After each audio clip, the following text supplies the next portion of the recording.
Hello everybody, welcome to my YouTube channel. My name is Andrew Welsh. I'm a game designer based out of Columbus, Ohio, and I'm here to bring you a deep dive into Dragonbane, the new RPG from Free League. To start, let's take a look at what's offered in the core box set.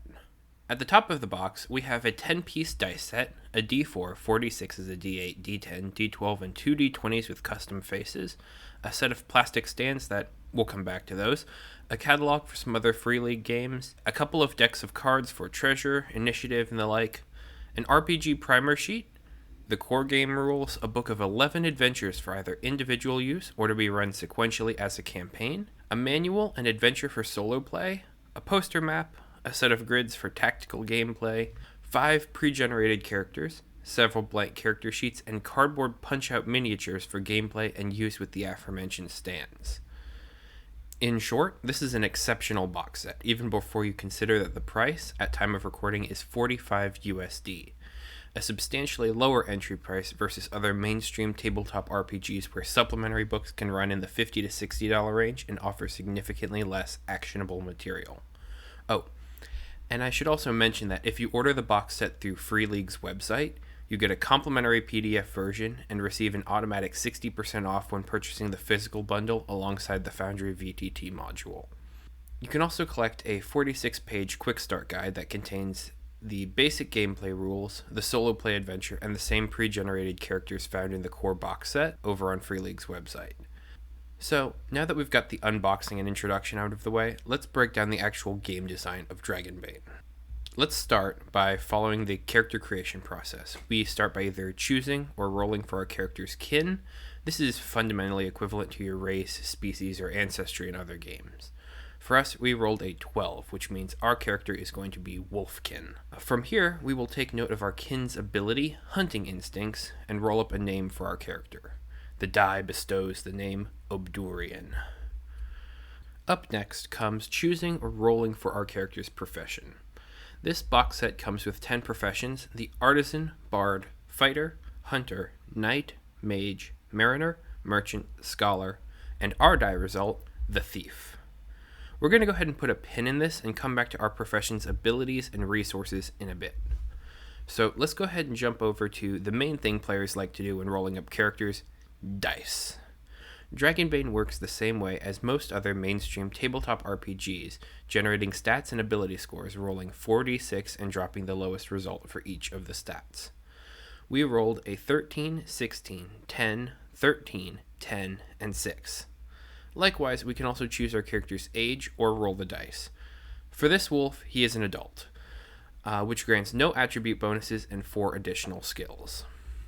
When it comes to assigning your die rolls to your character's attributes, the game recommends rolling the stats down the line, placing your first roll in the strength space, the second in the constitution space, and so on, swapping 2 scores at the end of the process. Depending on your game, you can always work with your game master to find other methods for attribute assignment and die rolling methodologies to best fit the culture at the table.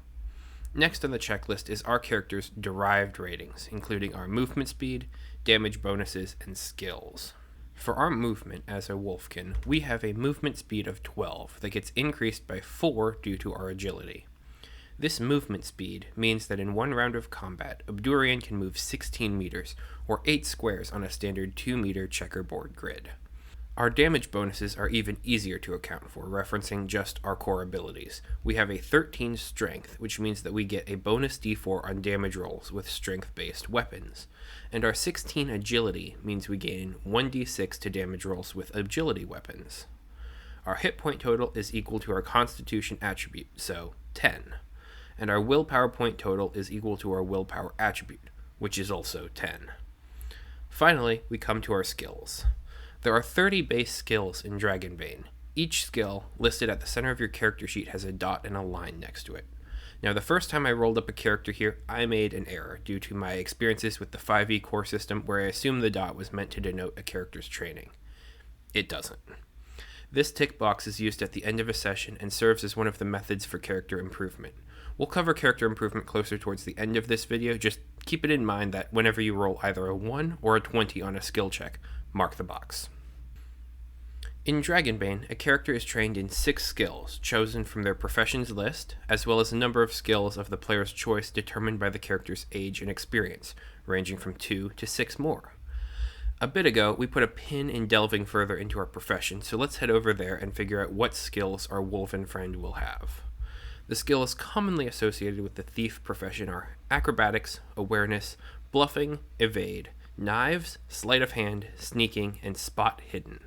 For Obdurian, the 6 skills I'll take from the thief profession are acrobatics, awareness, evade, knives, sneaking, and spot hidden. I'm going to go ahead and highlight these skills on my character sheet for ease of reference. We also gain 4 skills based on having rolled adult as our age. Of the remaining, let's choose brawling, hunting and fishing, myths and legends, and sleight of hand. Looking back at the skills table, we can begin filling in the blank spots with the base chance for each skill. For the skills we are trained in, the ones we highlighted, the base chance is doubled. At the bottom right hand of the skills area is a place for secondary skills. This area will be useful for noting down schools of magic when we cover that part of the rules, as well as for making note of any future skills brought in expansion text or custom skills pertinent to your Game Master's setting. At this point, we can actually talk about one of the core mechanics of Dragonbane, the D20 roll and skill checks. Dragonbane is a low roll succeed style of game. When a player challenges fate or performs an action where certainty is not guaranteed, they roll a d20, scoring a maximum possible success on a 1 and a maximum possible failure on a 20, the exact opposite of your 5e experiences. Skill checks, thusly, are determined by rolling a d20 and comparing the number rolled to the base chance scores we wrote down next to our skills. When Obdurian makes an acrobatics check, we roll a d20 and succeed on a roll of 14 or lower. When rolling dice, a character may have various boons and banes that help to influence a situation punctuated by a die roll, whether for the positive or the negative respectively. Boons and banes serve as your advantage and disadvantages when rolling d20s. Players who have 1 or more boons roll the d20 for each of the boons that they have, counting only the lowest roll for the result of the check. The same goes for banes, albeit in reverse. When a player has both boons and banes on a roll, they cancel each other out. For example, 1 boon and 1 bane cancel to become a straight d20 die roll. 2 boons and 1 bane cancel to become just 1 boon.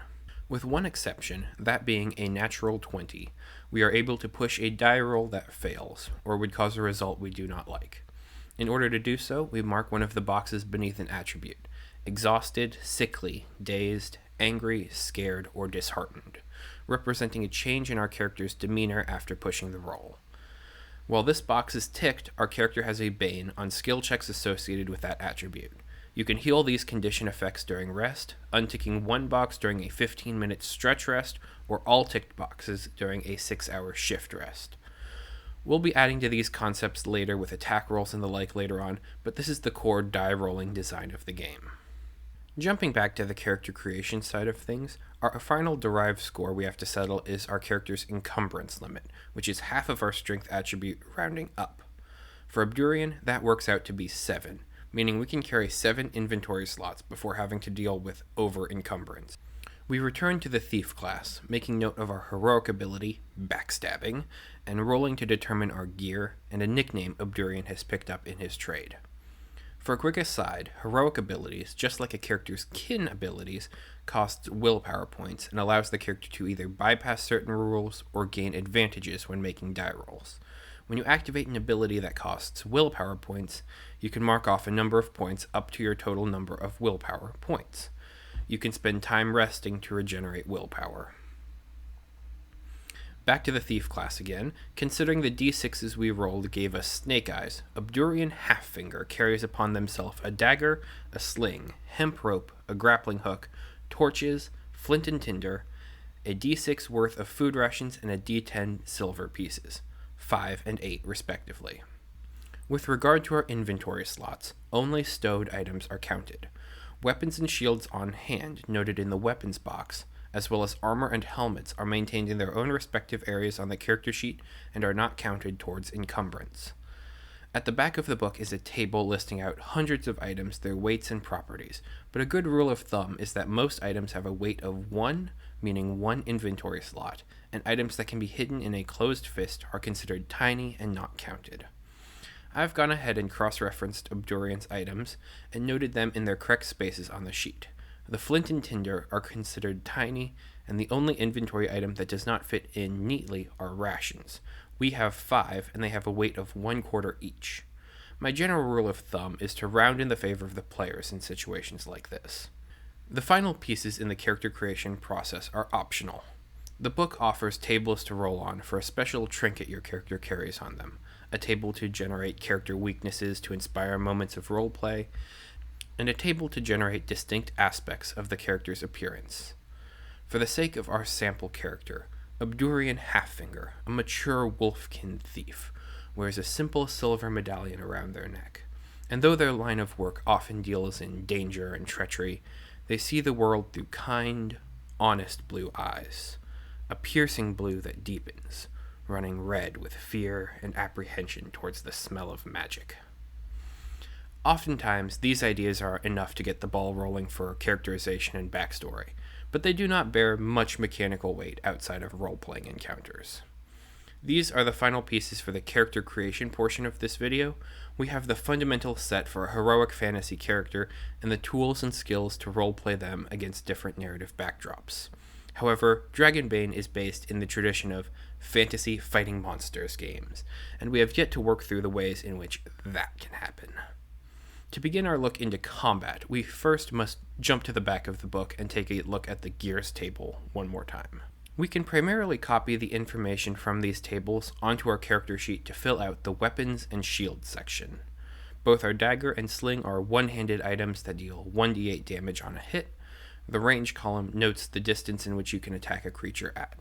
Our dagger's range of STR means that when we throw the dagger, we can throw it accurately a number of meters equal to our strength attribute, 13. For simplicity's sake, one may choose to keep note of this in squares similar to our movement. We can throw our dagger 13 meters, which translates to 7 squares. We can target a creature with our sling that is 20 meters away, 10 squares.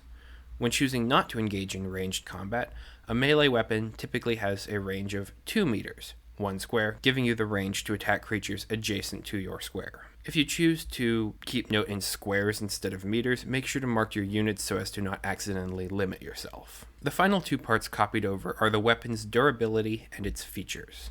A weapon's durability measures how much damage you can parry with a weapon before damaging the implement. We'll be going through the full list of actions and attacks shortly, and go over parrying then.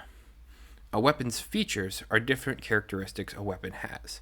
Skilled characters can take advantage of the unique properties of a weapon when engaging in combat. As a thief, Obdurian Halffinger does not wear armor, but should we have chosen to roll up a profession like knight, we could be granted gear such as chainmail and an open helmet.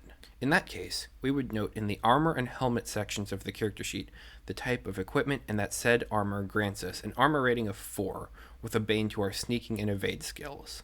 The open helm we would have grants us a +1 to our armor rating, and that grants a like bane to awareness skills. Okay, now that we have all of the areas filled in on our character sheets, let's talk about combat. Dragonbane's combat system is based wholly in initiative. When combat is declared, the GM produces a stack of cards that the players and monsters draw from to determine turn order, the lowest card going first. Once every character has had their turn, initiative cards are recollected, shuffled, and everyone draws again for the next round. In the case of a surprise round, the creature who has surprise gets to choose their place in initiative order for the first round of combat. Initiative is played with cards in Dragonbane, so it is easiest to show which characters have acted so far. Once an initiative card has been drawn, the player can take one action and move. Once a player performs their action, they flip over the initiative card, signifying the spent action. Actions can be spent outside of your turn, performing reactions like dodge and parry, which, once again, we'll elaborate on that in a moment. Rolling an attack is much like rolling a skill check. You take the d20 and roll it against your base chance. For Obdurian, if we choose to make an attack with our dagger, we roll a d20 and compare that result to our knives skill. If the roll is lower, we hit and can go on to rolling damage. A weapon's damage die is listed under the damage column on our character sheet, so our dagger deals 1d8 damage. Since we're attacking with our knives skill, based on agility, we also get to add on our agility damage bonus. If the opponent has not taken their action this turn, they can attempt to parry the attack, risking weapon durability. Otherwise, the attack hits and the damage is dealt to them.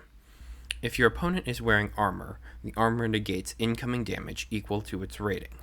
A knight wearing chainmail armor rating of 4, and an open helmet, armor rating of 1, reduces incoming damage by 5 every time they take a hit. When we copied over our weapon information, we noted that our dagger has the piercing and slashing abilities. This means that when we roll damage, we can clarify the attack as being either a stab, piercing, or a slash.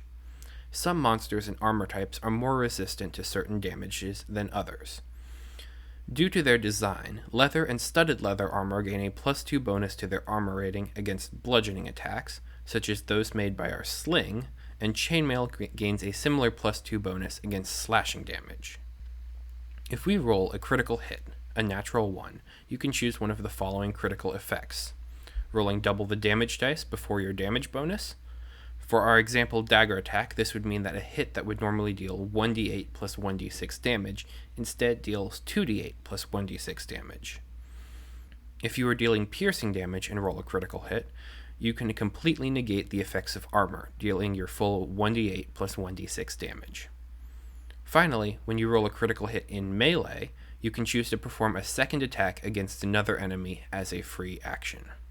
Now, just again, you only get one of these effects: either the extra die of weapon damage, the bypassing of armor, or the second attack against a second creature. The final major thing to discuss in combat is parrying. Parrying is a reaction to being attacked and takes your action. A creature cannot parry if they have already spent their action this turn. When engaging in melee combat, you can parry with one of your weapons, and when in ranged combat, you can parry with a shield. In either case, you roll a check for the implement you are attempting to parry with. As shields do not have their own associated skill, you can use your choice of any strength-based weapon skill. On a success, you parry the attack. The attacker deals no damage to your character, and you can move yourself and the attacking creature 1 square, so long as you are still adjacent to one another. On a failure, the parry fails, and you take damage as normal. Either way, whether the parry succeeds or fails, the attacker will still roll damage. On a successful parry, the damage goes to your weapon instead of your character. If the damage roll is higher than your weapon's durability, the weapon is considered damaged and cannot be used until it is repaired with a crafting roll outside of combat. If the attacker's damage roll is lower than your weapon's durability, the attack is successfully parried and the weapon or shield is not damaged. An enemy who rolls a critical hit against you can only be parried if you also roll a natural 1. If you roll a critical success on your parry against an opponent who did not roll a critical on their attack, you can immediately counterattack. A counterattack automatically hits and deals your basic attack damage. The other reaction you can use your action to take is dodge. When you dodge, you spend your action to roll an evade check. On a success, you evade the attack, take no damage, and can freely move 1 square without being susceptible to any sort of follow-up attack. When a character is reduced to 0 hit points, they drop to the ground and begin dying. Dying in Dragonbane works very similar to how it does in 5th edition D&D, where while you are in the dying state, you cannot perform any actions or move, rolling a death save on your turn against your Constitution attribute. On a success, you mark 1 success on your character sheet, and likewise for a failure. A critical success counts as 2 successes, and a critical failure counts as 2 failures. A creature who takes damage while dying takes 1 death failure, unless the damage dealt is more than their hit point maximum, upon which they are killed outright. Depending on the severity of the damage and narrative direction, a game master can have a downed player roll against their Constitution attribute to resist severe injuries that would take longer than a stretch rest to recover.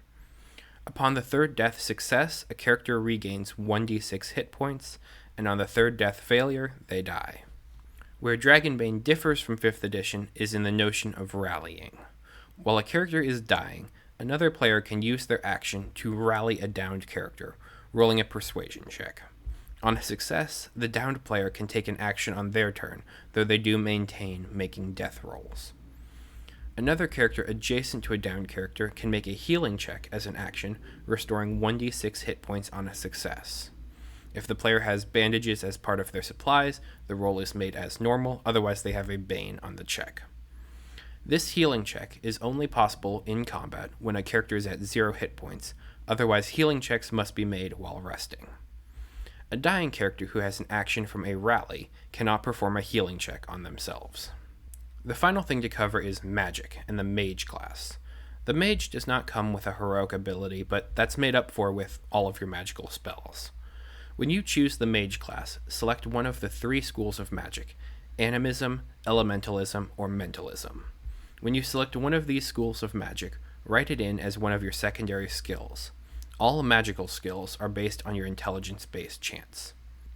Players who choose the mage class begin with a grimoire containing 3 rank 1 spells from your selected magical category, or spells designated as general magic, which have no associated category, and 3 magic tricks. Your character's grimoire contains the full repository of a mage's knowledge. When you complete a 6-hour shift rest, you can select a number of spells equal to your intelligence-based chance that you can cast. If you want to cast a spell that is in your grimoire but you did not prepare, the casting time is doubled. Casting a spell, much like making an attack roll or other skill check, is performed by rolling a d20 against the base chance for your magic specialization. For example, the pre-generated character Archmage Aeodon has an elementalism base chance of 14, based on his intelligence. If he rolls a die and the result is lower than 14, the spell is cast without issue. On a failed roll, the mage still expends the associated willpower points, but the spell is not cast. Magic tricks are similar to cantrips in a system like D&D 5th edition. They're simple spells that do not count against your prepared spells. When you perform a magic trick, it only costs 1 willpower point and succeeds automatically.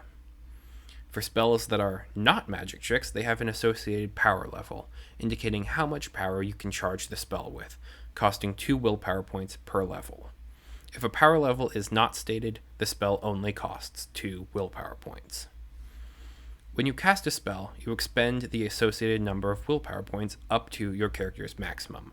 When you have no willpower points remaining and are casting a non-healing spell, you can roll a die of your choice, anything from a d4 to a d20, immediately regaining the number of willpower points rolled and taking an equal amount of damage. Once the spell is cast, any remaining willpower points gained this way are lost.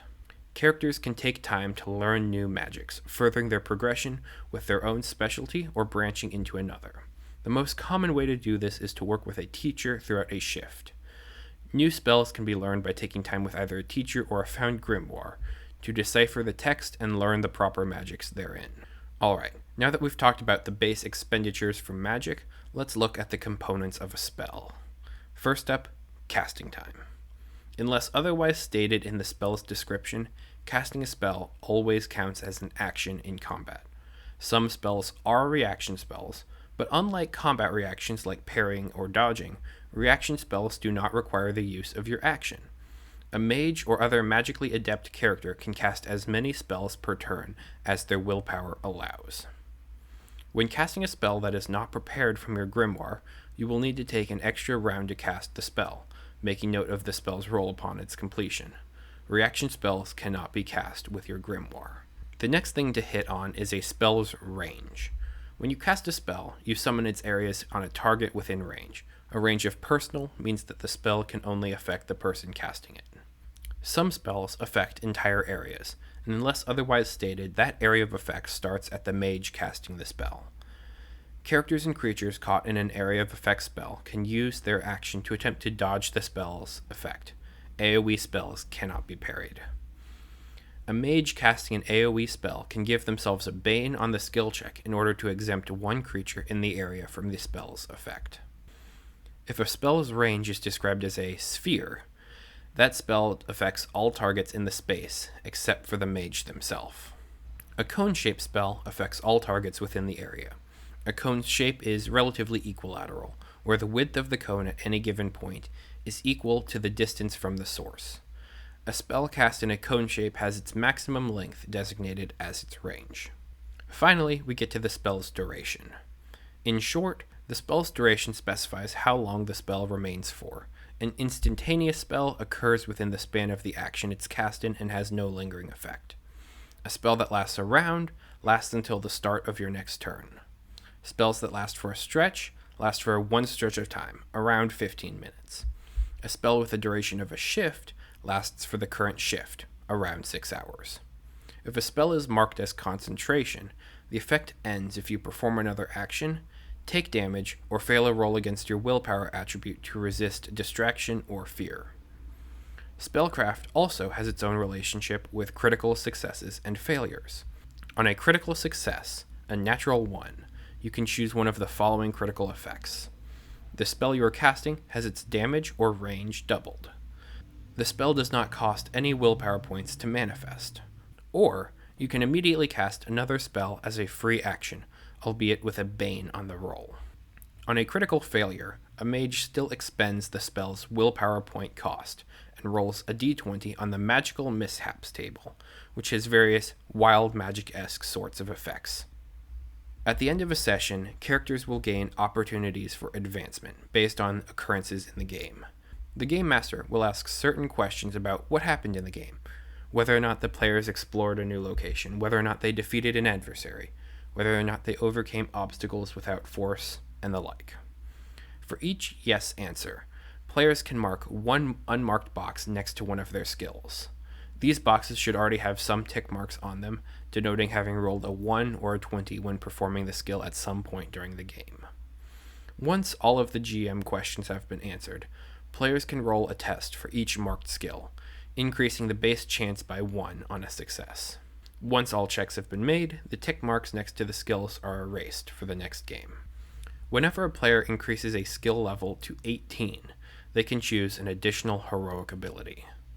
Likewise, GMs can also award heroic abilities for completing difficult obstacles, or performing grand heroic deeds. This option happens rarer. The Dragonbane rulebook recommends it only happen once per standard length adventure.